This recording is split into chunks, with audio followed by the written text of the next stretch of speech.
Então, vamos fazer o seguinte. Eu vou fazer a pergunta,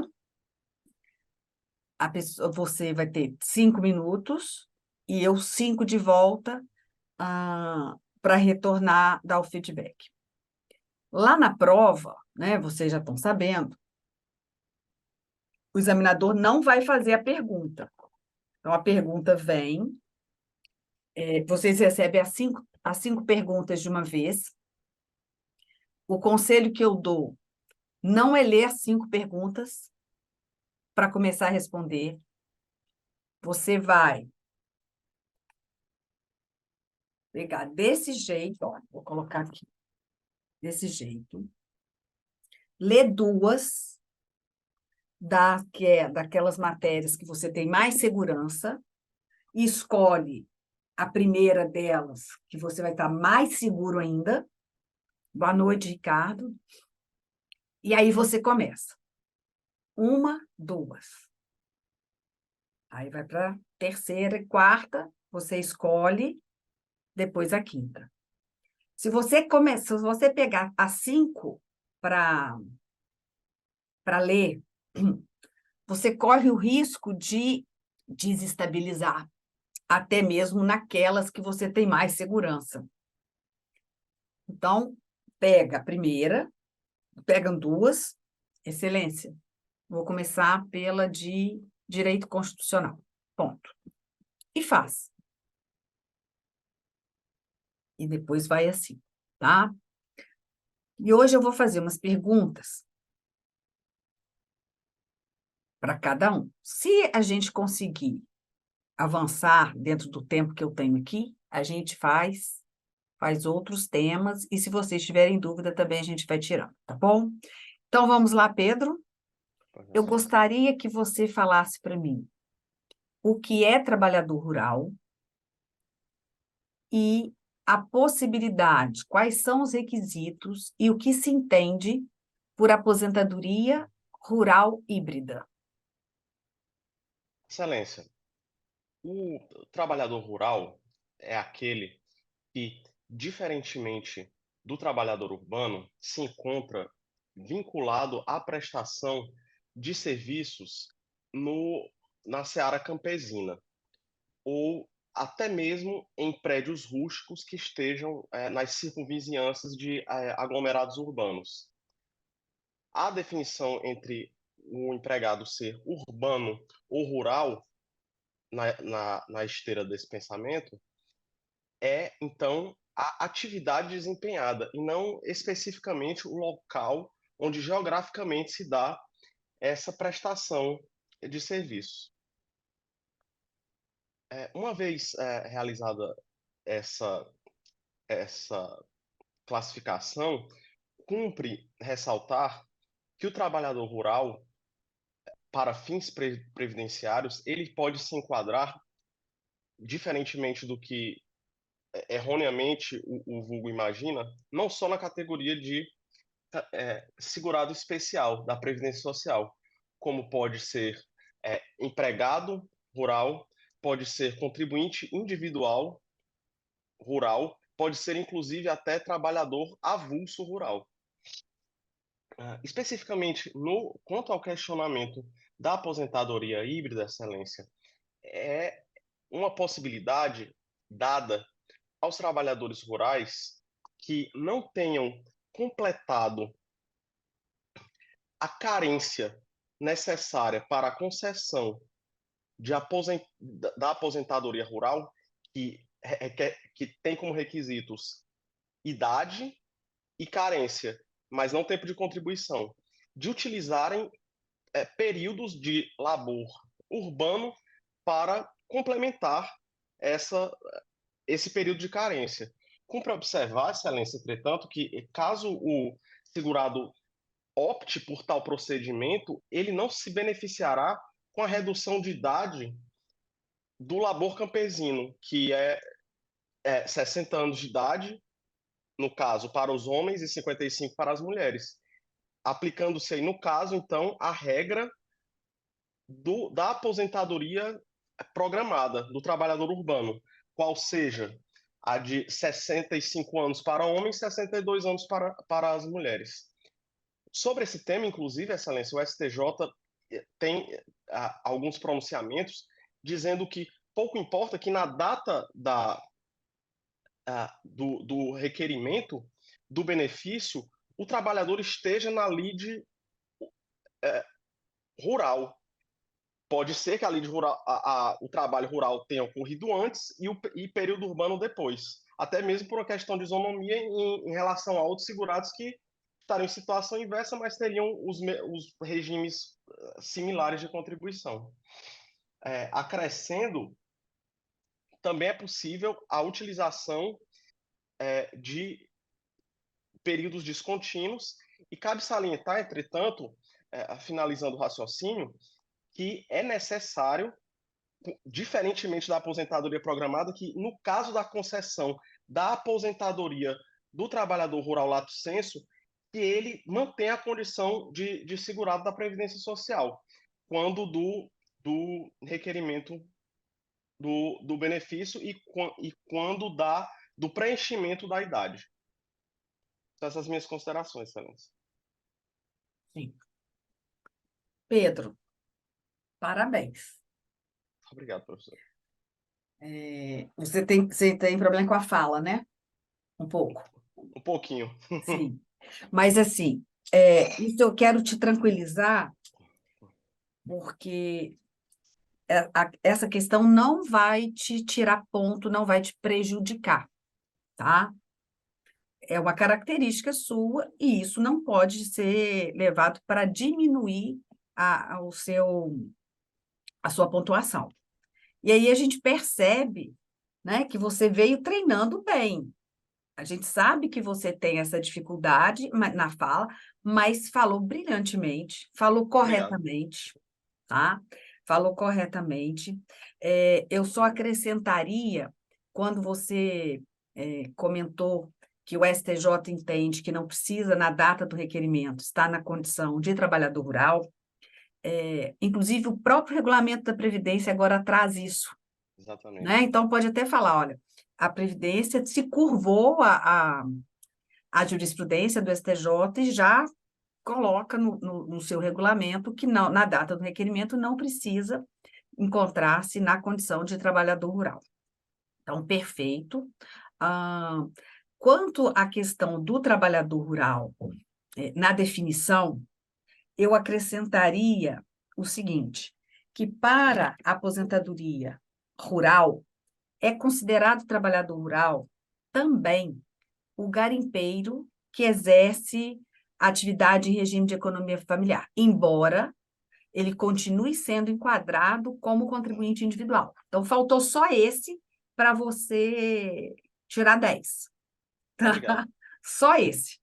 O garimpeiro, né? E o pescador artesanal também O era bom. pescador artesanal, mas como você O falou cara é do mais rico. segurado especial, está incluído. Já, certo. Já colocou. Poderia até explorar o segurado especial e aí falar das atividades. Mas aí eu não tiraria ponto, porque você falou segurado especial. Então, só o garimpeiro, e aí frisar bem que mesmo ele exercendo atividade remunerada, sob regime de economia familiar, ele não deixa de ser classificado como contribuinte individual, tá? Então, assim, perfeito, falou bem.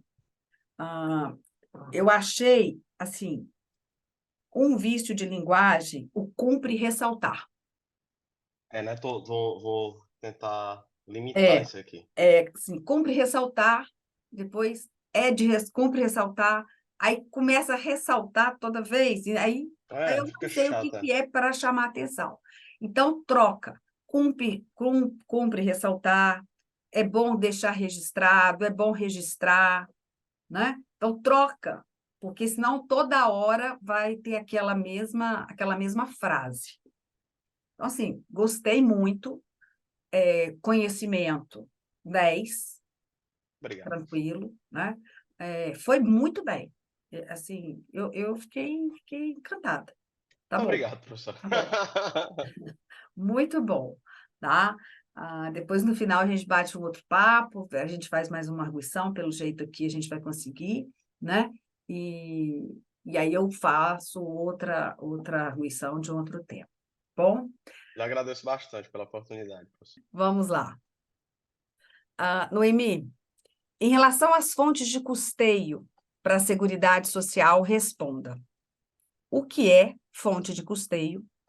Quais são os requisitos para a instituição de uma contribuição para a Seguridade Social, cuja fonte de custeio esteja expressamente prevista na Constituição Federal?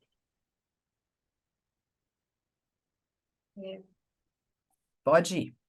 Certo. Pensa um momento, Excelência.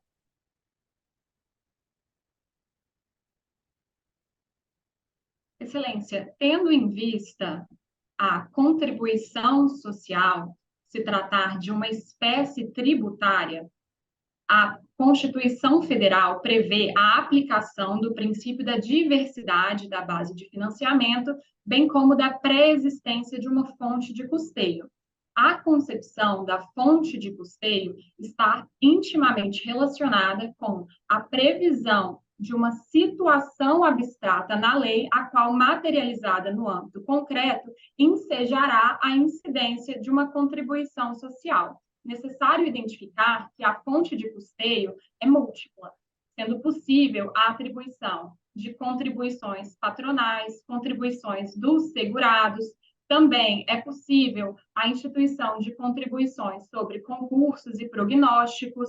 É necessário também fazer uma subdivisão entre as contribuições sociais, Excelência. Dessa forma, as contribuições sociais podem ser classificadas em contribuições sociais para a Seguridade Social, como, por exemplo, a CSLL. Além disso, seria possível também as contribuições sociais gerais, Excelência, que seriam contribuições mais amplas. É necessário também, voltando para o questionamento, identificar que, para a instituição de contribuições previstas na Constituição, o instrumento normativo seria por lei ordinária ou também a instituição por meio de medida provisória, desde que convertidas posteriormente em lei. No que concerne às contribuições sociais residuais, ou seja, aquelas que não estão previstas na Constituição, é necessário a implementação de sua instituição por meio de lei complementar. Além disso, a aplicação do princípio da não cumulatividade, bem como a inovação com relação à base de cálculo e ao fato gerador dentro da mesma espécie tributária. Excelência, antes de terminar, seria somente possível repetir o questionamento? Sim. É o que é fonte de custeio e quais são os requisitos para a instituição de uma contribuição para a Seguridade Social, cuja fonte de custeio esteja expressamente prevista na Constituição Federal. Certo, Excelência. São essas as considerações. Fico à disposição da banca. Noemi. Primeiro, gostei. Gostei que você estava segura no que você estava respondendo. Bem segura. Você está na PFN também? Ai, foi por pouco, não. Foi muito bem. Falou alguma coisinha que eu posso corrigir aqui, né? Contribuição sobre a receita de concursos de prognósticos. Não é concurso e prognósticos. De prognóstico. Isso aí é coisa de ficar nervosa, né? Deu uma emboladinha na hora de falar de contribuições sociais. Sim, na parte das gerais, principalmente. Quer dizer, você começou bem, falou do princípio, aí quando chegou, cabe destacar, aí você se perdeu um pouquinho ali. E depois você ficou calma e foi. Então, ali, eu se fosse examinadora, ou eu te reperguntava, ou eu te tiraria um pontinho. Por quê? Porque você quis falar para mim o seguinte, que vê se é isso, dentre as espécies tributárias, nós temos as contribuições sociais. E, em relação às contribuições sociais, nós temos umas mais específicas, que são as que vão financiar a Seguridade Social, não era isso? Isso. Isso. Então, ali você embolou, né? Você foi e voltou e tal. E aí você poderia, para gastar o tempo, que você gastou 2 minutos também, nessa das contribuições de financiamento para a Seguridade Social, você poderia falar da divisão entre elas. A contribuição previdenciária, específica previdenciária, que vai incidir sobre a folha de salários, né, e demais rendimentos, e a do trabalhador, que tem os recursos voltados única e exclusivamente para o pagamento dos benefícios do regime geral. Mas isso, assim, eu estou querendo acrescentar no que vocês podem falar. E aí o que eu percebi é o seguinte, conteúdo tem, gesticulação não tá ruim, aqui o ombro tá bom, pode fazer um pouquinho mais. Tá vendo como que muda? Agora, o início seu foi igualzinho da Vitória. Tem muita bagagem, quer falar muito e sai metralhando. Então, assim, não é para isso. Tanto é que o primeiro minuto seu é mais acelerado que o último. E o último, se apresentou muita informação. Você falou da medida provisória ou lei ordinária e até da residual. Aí você já estava mais calma, sabe? Então, já que vocês querem que a última pergunta seja de previdenciário, né? Eu espero que vocês já estejam mais calmos lá. Vem a pergunta, respira e começa. Porque você quis falar para mim, no primeiro minuto, tudo que você sabia. Você quis jogar tudo de uma vez. Aí embolou um pouquinho na contribuição social, aí quis dar o exemplo da CSL, e tudo. Aí depois se acalmou e foi. Então, tenta acalmar já do início, que aí vai ficar perfeito, tá? Perfeito. É só isso mesmo. Vocês duas foram querendo assim, me mostrar que que essa eu sei, né? Não, tudo bem. Eu sei que você sabe, você demonstrou muito, mas tenta, porque aí você gastaria os 3 minutos, você não gastaria só 2. Aí é mais fácil de ouvir também, né? Exatamente, exatamente. É porque no início você quis falar tudo, aí depois não, aí você abrandou e trouxe as informações corretas, tá bom? Então, assim, pensa o seguinte, dormir 8 horas, dá uma olhadinha aqui e aqui, vai dar aquela coisa assim, você tá de repente aqui, você vai correndo lá para ver. Ai, peraí, que eu lembrei de uma coisa. Isso vai dar, isso é normal, né? Mas tenta assim, relaxa, não entra na pilha desse povo, né? Um que vai falar, ih, ó, fiquei sabendo que tem um lá que vai matar a gente. Não entra nessa pilha, né? Porque tem gente que gosta de fazer terrorismo com o outro, igual. Quantos por vaga? Eu fico pensando assim, qual a diferença de ser 10 ou 1.000 por vaga? Só vai depender do meu estudo. Então, eu nunca fiquei preocupada com isso e falo com meus alunos. Enquanto vocês ficam discutindo o número de vaga, vocês estão perdendo tempo de estudar, gente. Então, assim, evita essa ânsia, essa coisa, né? Chega lá mais tranquilo, faça a prova, cuida do visual, né? Não vai, que isso também, para dar aquela empatia com o examinador. Sempre o básico do básico, terno escuro, camisa branca, não inova, inova no dia da posse, porque aí a nomeação já saiu, não tem mais problema, inova no baile da NAF, aí vocês podem fazer o que vocês quiserem, porque aí o negócio pega mesmo, entendeu? E pronto, mas assim, eu vi que vocês estão preparados. Uma escorregadela ou outra, vocês vão ter, óbvio, né? São poucos que vão passar com 10 no oral. Lógico. Mas o que tem? O importante é eu passar e estar lá dentro, né? Então, não tem essa de ficar muito louco, não. E o que precisarem, eu estou aqui, né? Teve uma dúvida, passa, né? Mas só que eu sei, né, Matheus? Eu queria que eu desse uma aula aquele dia de sistema de proteção do militar. Mas, assim, ter uma dúvida pontual, alguma coisa, passa, a gente vai respondendo, não tem problema, não. Tá bom? Tá bom. Aqui, tudo de bom. Tenta aí, Walter tá bem, né? A Vitória diminuiu um pouco a ansiedade, junto com a Noemi, deixa eu explicar direito, nós vamos encontrar, mas tá ótimo. Tá bom, gente? Uma última dúvida. Você acha que é legal treinar até Sexta-feira ou não? Não, sexta não é dia de treinar. Pode É treinar quinta. até quinta-feira. Sexta não é dia de treinar. Sexta é dia de pedir a Deus, tranquilidade, fizeram o que tinha que ser feito, já foi feito, já estou aqui, que seja feito melhor, né? Amém. É, eu era louca para passar na Receita Federal, era o sonho. E fui fazer Receita Federal para Brasília na época e fiz a primeira prova no sábado, saí de lá achando que tinha ido muito mal. Achei que tinha ido péssimo em inglês, que não ia classificar e tal. Aí fiquei com raiva, saí, fui tomar vinho, comer bacalhau, bebi demais. Fui fazer a prova no domingo, com a dor de cabeça, mal. Joguei a prova mais ou menos, fui embora. Para mim, já tinha tomado pau mesmo, né? Conclusão: de 10 questões de inglês, eu fiz 9. Dos, eram 40 vagas. Fiquei em 41ª. Nunca fui chamada, óbvio, porque Receita Federal, ela corta mesmo. Na época, eram só 6 meses de validade do concurso. E, assim, foi uma decepção para mim, porque eu estava super bem preparada. Mas hoje eu agradeço tanto a Deus de não ter passado. Por quê?